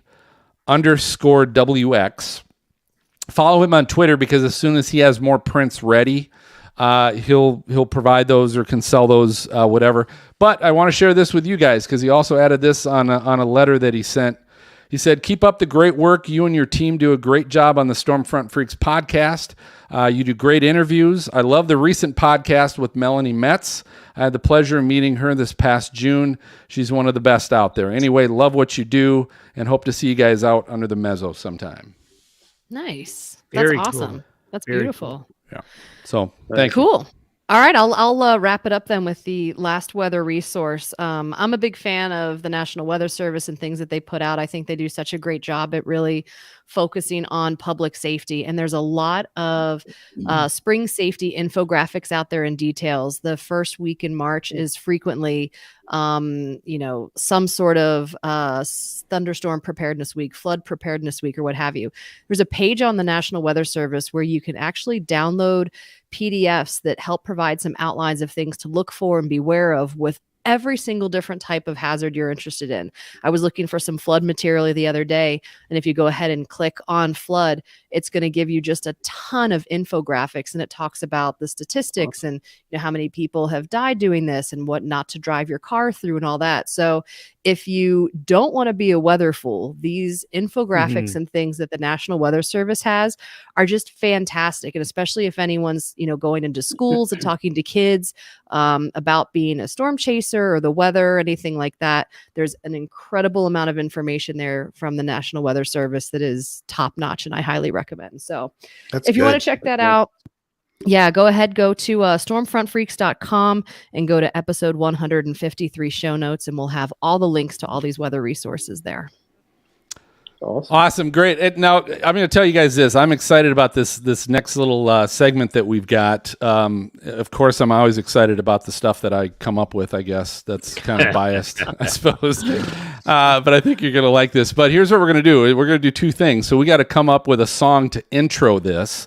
So we're calling it Storm Chasing Games Gone Wild. And what this is based on is there are a couple of storm chasing video games that are currently in works that look to be coming out, but there's also one that's out already.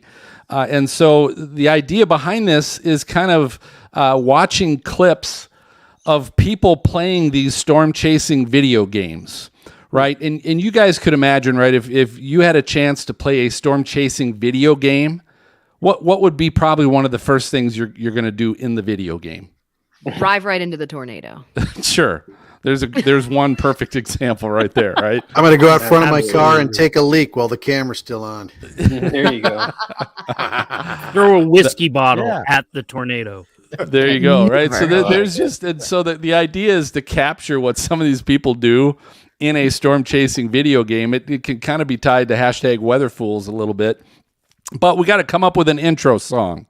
So I'm going to play a couple songs for you guys to help decide what we should come up with. And I want all of our listeners, I'm going to kind of keep this open for a week and not make a decision quite yet, but I want our listeners to also let us know whether they let us know on social media or they drop us an email or something. Let us know what song they would pick as well. But so here we go. You guys now know what the segment is. The first option is Little Wild Thing, right? By the Trogs. So that's one option. Here's another one. I'm a real wild one. Wild one. Wild one. Wild one. Little Iggy Pop. Little Icky Pop. No, it's Iggy Pop. Real Wild Child.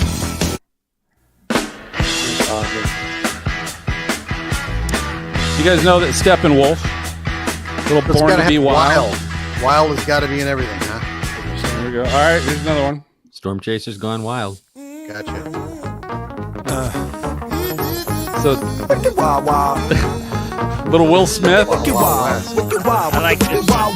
Little Wild Wild West. All right, and then the last one. Let's do it. Little Tone Loc. Wild Thing. All right. So what do you guys think? I like Those the were Will all Smith one. Let's do it. Those were all good. They're all Will good. Smith was good. I like Iggy. How about some Like- Enter Oh, Sandman? Iggy Pop. Okay. Yeah. Wild Child. Yeah. That'd be good too. I'm a fan of the Will Smith. Will I like Smith. Will Smith. Yep. Will Smith. Really? See, I that one I thought was really the outlier there. But Beau, what do you think? You know weather. I have to pick one of those. Yeah. you can suggest another one, but I was going to suggest Enter Sandman by Metallica. Oh, yeah. There you go. you know, Yeah. But you're I'm not spelling seeing- wild I'm not wrong. seeing the connection, Beau. What? what's In the the connection connection. to the segment? Yeah, what's You love the it? wild? This isn't a just pick your favorite song, Beau. No, it's That's like his a walk-up song. He's picking his walk-up song. We passed that already. This is. Let's. See, I told you, you're a co-host now, buddy. Maybe, you got demoted. Okay, so maybe I screwed up on the assignment here. All right, play him again. Let's see what our listeners think. How about I'm that? gonna go with All right. Greg's choice. What are they saying? We'll see what our listeners I don't say. know. Do we have We don't Anything have in the any chat? listeners Because left. they haven't heard the podcast. Curtis Oh, says wild things. Garrett says wild horses, but Garrett, I pulled that up, and that's slow. I mean, it kind of starts off slow. It's not a real get me pumped up country song though, and get me rocking. But okay, so we'll leave that open. Listeners, you can drop into our social media or send us an email at questions@stormfrontfreaks.com and let us know maybe which of those songs you think should be better. But now here comes the good part. So I mentioned to you there is a storm chasing video game. It's called Storm Chasers, and it's on Steam. And I'm not a big gamer, but Steam is an online platform that allows you to play multiple games on your PC and download different games and everything else. But so it's Steam. Steam is this big thing, and my son is into it a little bit, but I don't know a whole lot about it. But there is a video game called Storm Chasers. Now, there's also one that is in the works called Outbreak. And I know they've already been doing some testing of that. So that one's probably not too far away from coming out. That's a video game where you can actually get a Stormfront Freaks podcast sticker for your chase vehicle. So that'll be cool. And then the other one, and we've had those creators on the show. And then the other one that's going on and it's kind of is heating up again as far as processing is StormQuest. And we've had one of the individuals involved in the creation of that video game has been on the show in the past as well. So I just thought it would be cool as these are starting to come out, right, to show some really funny segments where, you got average people don't know anything about storm chasing, jumping into a storm chasing video game. So I'm going to play a video for you guys and kind of give you an idea of what this is all about. Do you want to be? Tornado. How close? I'll tell you when. Okay. All right, I'm gonna hop on out right here. Okay. All right, John, get an action shot, baby. So, no. So like they're driving around in their pickup trucks, like in this game. But someone's driving, Serena, driving their pickup truck right into the tornado, and it disappears. You can't see it. It goes over the hill. Down. Let me try. Let me see. Where'd you go? No. But then someone else says, "Let me try it." Tornado. Hit me with what you got. Me too. All right, Spinny, give me Pretty. Oh my God! Oh, no, And there goes the truck. Oh shit! I have died. Oh, Eli's dead? Oh shit. He's dead. John, I think it's coming closer. Nah, it's okay. John? This is a great shot. No, this gets Yes. better. Hold on. What are you doing? You go. Someone's like trying to take a picture and fell or something. I don't know. But one of the guys just gets out of their truck and starts running towards the tornado. He's doing the bottle chuck. Yeah. He's like, I'm taking you on.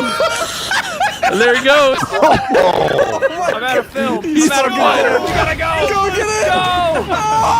Oh, God. It's going to take the car. It's taking the other And then it's car. getting closer to him, and it goes ahead and it takes another truck. Oh my God. I don't think there was anybody in check that out the one. barn. But so here's the thing, right? These guys are all getting together.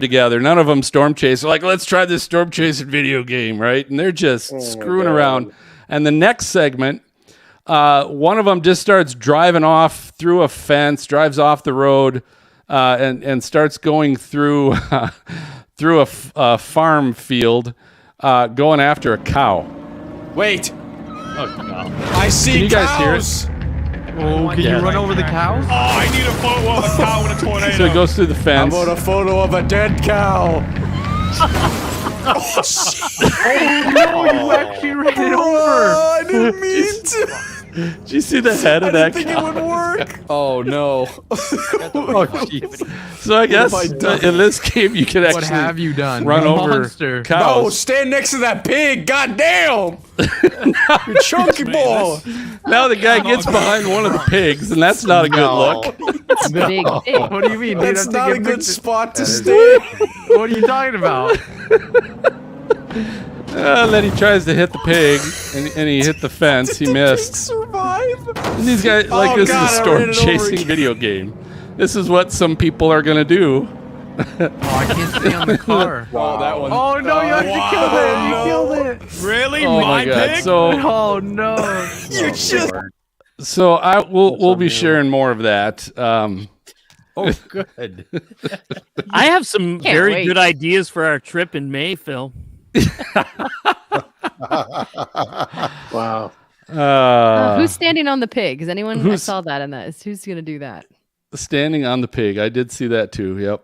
I don't know Let's who's hope going we to don't run have towards any- the tornado. That's what I want to know. No takers.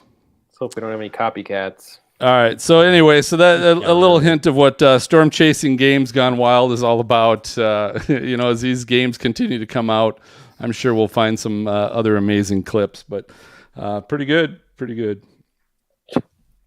Send me a postcard, drop me a line. You've got mail, baby. Yeah. Yeah, we do. So we've got some mail in the mailbox. There's some energy. And, so these first two are referring to a post that was made about what are your favorite weather podcasts for a National Weather Podcast Month. And the one with Girls the Who cow and the Chase- pigs in it. Yeah, not that one. I don't think people are going to pick that one. I don't know. But Girls Who Chase said our friends at Stormfront Freak Podcast have done some great episodes lately. So thank you. They also mentioned Weather Brains and Tornado Trackers as excellent listens as well. But thank you for mentioning They us said, first. I want to point out They to said us them first. and to everybody else, they said lately. Like they've had some good shows lately. The first 150 weren't great, but these last And- three have been fantastic. And that was before this one. Timothy Bacca also chimed in. Stormfront Freaks, of course. So Nice. thank you, Timothy, for making that. In the great And, words of MJ. Yeah. Yeah. All right. Holly is Loud checked in on Twitter and says, look at these two legends appearing on one of my favorite podcasts. Now, I assume she was talking about Maz and me. But later I figured out it was Jen Carfagno and Justin Sneed that she was commenting on. And we had another comment on that that episode as well on Facebook. Brenda Jones There you go. chimed in and said, I enjoyed the podcast. So I'm sorry. I'm laughing at Beau chimed in the chat, said chunky boy. He says yes, he did on that. chunky boy. You didn't hear that when he was like talking about Hey, the pig? yes, I heard that. Oh, we have gone downhill. That's all I got. Save me, somebody. That's all I got in the Freak Fan box. All right. Well, that just about does it for this episode of Stormfront Freaks podcast. Beau is still with us, thank God. But thanks for listening and watching. Before I announce, my voice is tripping. Before chunky boy. And it's spelled B-O-I. That's even the best part. That's the best part. Yeah. The best All part. right. If you like the show, oh my God. It's on purpose. Please forgive us. Yeah, really. Don't forget to follow. I can't even say this. Oh, shit. That's good.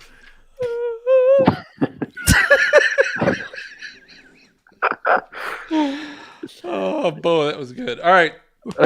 Go ahead. Well, whatever. Just follow us. Stormfrontfreaks.com. You can find us on Facebook. Watch Maz's face through this whole thing. Here's one thing I finally started asking last show. We're 150 into it, but tell a friend. Like seriously, if you really like the show, tell one person. That's all we ask. Can you do that for us? Tell one person to kind of get the word out, because we're definitely in a niche, right? The whole weather community. It's a definite niche. So MJ says two. He's an overachiever, but I'm just asking if you can do one. We'll appreciate one. Visit stormfrontfreaks.com and you can find our Patreon link and check out all the ways we can do more with you and how you can also help support the show. We've got live access to view and chat during the raw video recordings. We've got exclusive merch we send out. You can even join us and our guests in the green room. Just go ahead and visit patreon.com/StormfrontFreaks to join our team. And thank you to all of our patrons. We got VIPs here in the studio. We got patrons watching during the chat as well during our raw recording. Beau, special thanks to you for sticking it out. Thank you for having me. I think that's. I think our show name should be Chunky Boy. But Oh, no question. No question. Thank you for having me. it was good, man. I'm looking forward to. From this point forward, this show is going to be called Beau Knows Weather / Chunky Boy. There you go. There you go. And let's find out, freaks, how people can follow you. Greg, where can people find you and your Tornado Greg photo class? Tornado Greg and CameraEasy.ca. Very good. Serena, how about you and your book?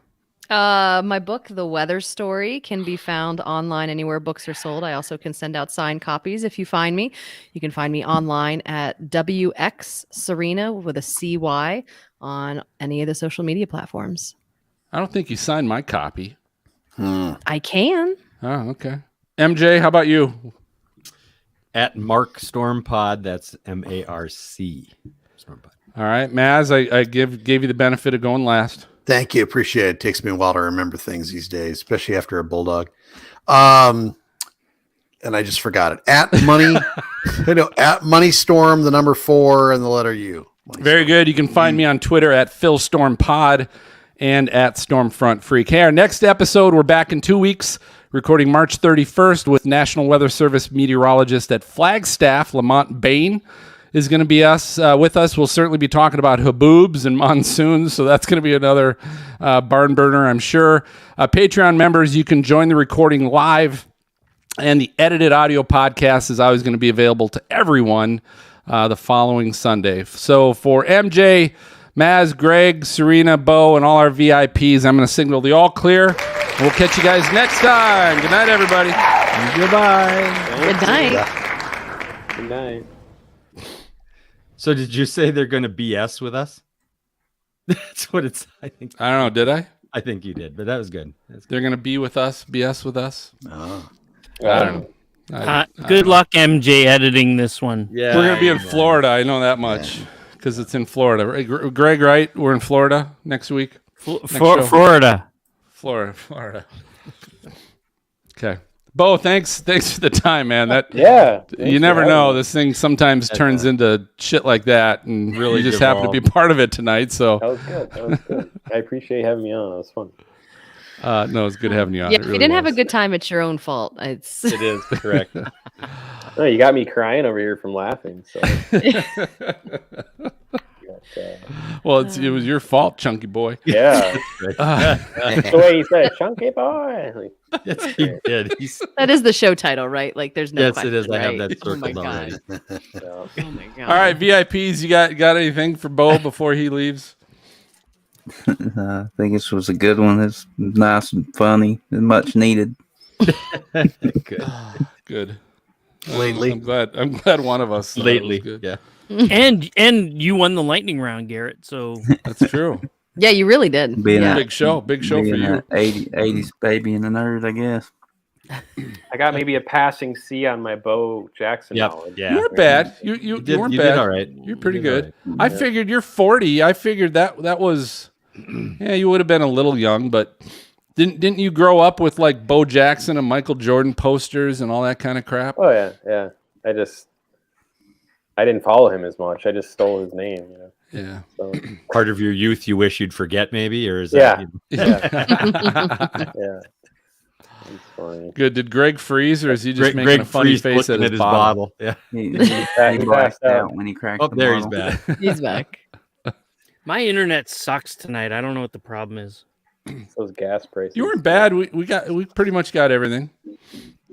So maybe we were breaking up. Fuel prices. Yeah, you must be hating this right now, Angela. Yeah. Oh. Well, I don't because I swipe a company credit card, but I got fuel in Des Moines not yesterday, but the day before, and it was like $1,150. Oh my god! You got a 120 gallon tank or 100?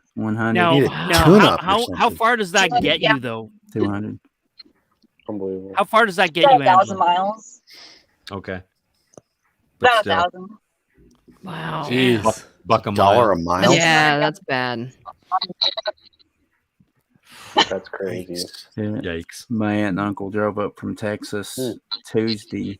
Well, they left Monday and made it Tuesday, and they spent $400 one way to get from there to Virginia, and then turn around and do it again today and into tomorrow. So, Am I the only $800. one that sees Garrett as a floating head? Probably looks like it. I'm wearing a black shirt. Oh, Black yeah. shirt, yeah. No Hey, distinction. did airfare No, go Greg, up you've now? Or just had way too much to drink, Greg. It's a little of both. It's has airfare gone up a lot too? It Yeah. seems like Bit.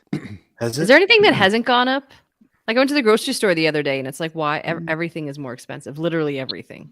Depends how old you get. Crazy. Sooner or later, it'll get to be where it'll be cheaper to eat out than it will be at your own house. And that's a bad thing.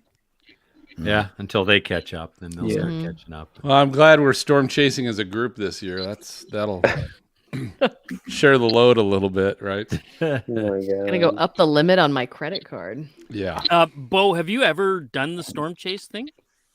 A little bit. I get out once in a while, but I got rid of my Jeep and got like a different car now, so it's not as friendly for chasing. But I've been definitely meaning to get out more. Last year I made it down to Iowa for a couple, or actually not last year, but a couple years before. Last year I did some local stuff in Minnesota. We had a decent year. You did in Iowa last week. Yeah, I didn't make it down for that. I wanted to. I was planning to go if it was northern Iowa because I had to get home and not be out too late, but it was like south central, south of Des Moines. So that would have that big tornado missed Des Moines by like a mile. Like it was less than a mile. It was pretty wild. That was a bad one. Were you out or no? No. Oh, you no.